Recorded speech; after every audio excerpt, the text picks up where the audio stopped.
Investment Coordinating Board of Indonesia works in partnership with all companies to guide, establish, and expand their operations to help you tap into greater investment opportunities.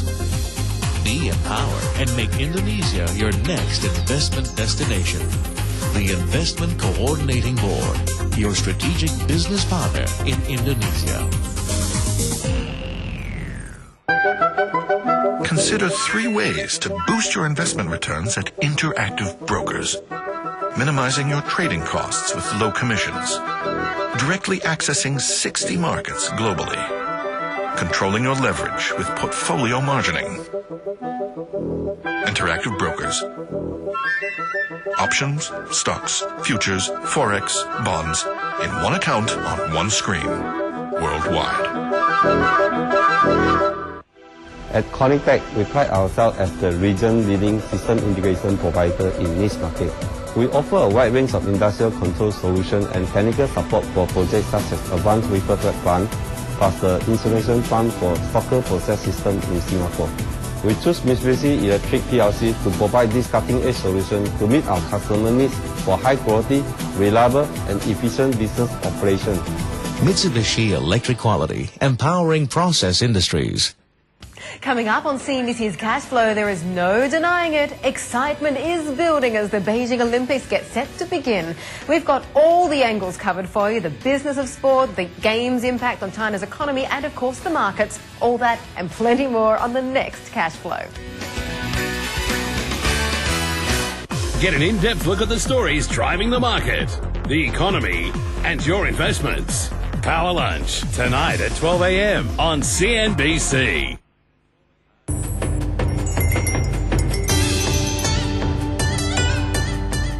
After years of preparation, it is finally China's big moment. The Beijing Olympics will kick off this evening at 8:08 p.m. From fielding its first and only athlete in the 1932 Los Angeles Games to coming in third in overall medals in Athens 2004, China is slowly but surely flexing its sporting muscle and increasing its medal haul. CNBC's Arnold Gay with this special report.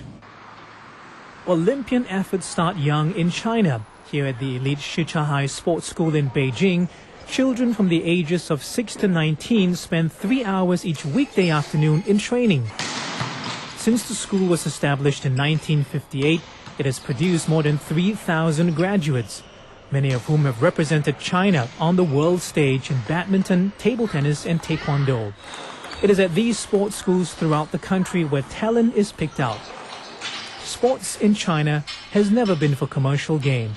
And from a very young age, athletes are taught to strive for the nation's glory. What you're left with is a massive, centralized, state-down sports machine, you know, similar to what you have in East Germany or and used to have in the Soviet Union, where the state sort of manufactures athletes by taking them at a very young age and putting them through intensive course. And I think this is peaking with the Olympic Games. Yang Yang was China's first Winter Olympic gold medalist, bagging the top spot in both the 500 and 1,000 meters short speed skating in Turin in 2002. And while Yang says the sporting arena is changing, she believes that athletes still compete for the nation's glory. I think we still compete for the country. That's a big honor for us. It's a part of for the passion. When the curtain comes down and the flame is extinguished here at Beijing 2008, many things would have changed for China. But one thing that's certain to stay is in the area of sports marketing. Names like Liu Xiang and Yao Ming from the NBA. And this is increasing China's appetite for more commercial sports. Well, I think that's what the long-term benefit of the Olympics is going to be for China. It's going to change the way that sports is marketed in this country. And that's going to be a great benefit for the sports associations, the athletes, and also the sponsors. And you can see Yao and Yi has become not only the national hero, but also international sports. And then they're like Chinese ambassador to international. And we're going to see more and more of those. This is where NBA is slam dunking its way into China. NBA China was formed in January this year, making this the first time a sports league has formed a China entity. It has the backing of strategic investors like the Li Ka-shing Foundation and ESPN. Chen left his job as CEO of Microsoft Greater China to head NBA's China outfit and sums up his career change in one sentence. It's a fun job. But fun aside, Chen sees huge potential for basketball in the country. China has 300 million sports fans, and the government is building basketball courts for each village. So in 10 years, China is going to maybe 600,000 villages all have basketball courts in there. So it's a huge, probably the most popular sport. For now, though, the entire nation has its focus on the Olympics, with Beijing fielding its biggest ever contingent of more than 500 athletes. China is hoping its home court status will help its gold medal haul. Arnold Gay, CNBC in Beijing. Well, do catch our 30-minute special China the Next Lap this weekend at the times listed on your screen. Well, in the meantime, of course, our guest host Craig Russell has come from Beijing to join us here in the studio today. And you brought along some little mascots, the Olympic mascots. They're what? The 5 Fua, the dolls of good fortune. What do they represent? Well, the 5 major representative animals of China. I'm holding the panda. If everyone else can guess. I've got the fish, baby. Okay, this is the Olympic, what is it, torch or flame? She's red. Is it a she? No, she's red. And I think this is Ying Ying, although I don't know what kind of animal. Antelope. Antelope, okay. And Tanini is here as well. I've got 2. That's a bird. That's a bird. Yes. Yeah, the swallow, right? So this is all nice and cute, but I mean, Craig, you just came from Beijing, and you've been talking about how they've been pulling out all the stops to make sure that the games are successful. They've shut down factories. They're taking cars off the road, etc. I mean, they want this thing to go smoothly, right?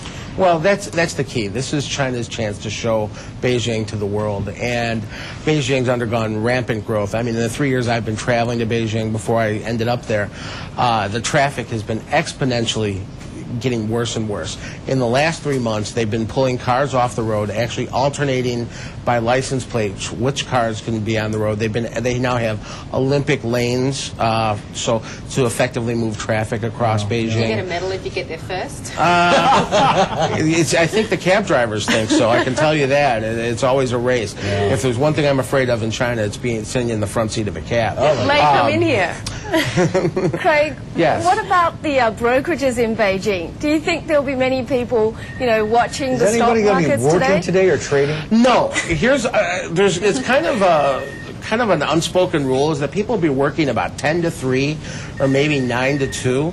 To keep people off the roads. Basically, the whole country is shutting down, as necessarily it would be. And in Beijing especially, there's people there to provide help. They want the foreign visitors to have the best possible experience. So a lot of the government operations, for example, the rumor is People's Bank of China was going to be running 10 to 3 operations for non-essential operations. CBRC was going to be doing shortened hours. State Administration of Foreign Exchange, shortened hours. And also allow their people to enjoy this once-in-a-lifetime event. So I just don't see it being a market moving until the 24th, at least until the 24th of August is the time in China. Yeah, okay, I think that's a pretty fair bet. We're about 42 minutes away from the Shanghai market kicking off technically, officially, but Cheng Lei, probably not much business is going to get done today. Well, actually, just because it's the day that Beijing's going to open the Olympic Games, that is going to affect the stock market in some ways. I'll show you the details up next on Squawk Box.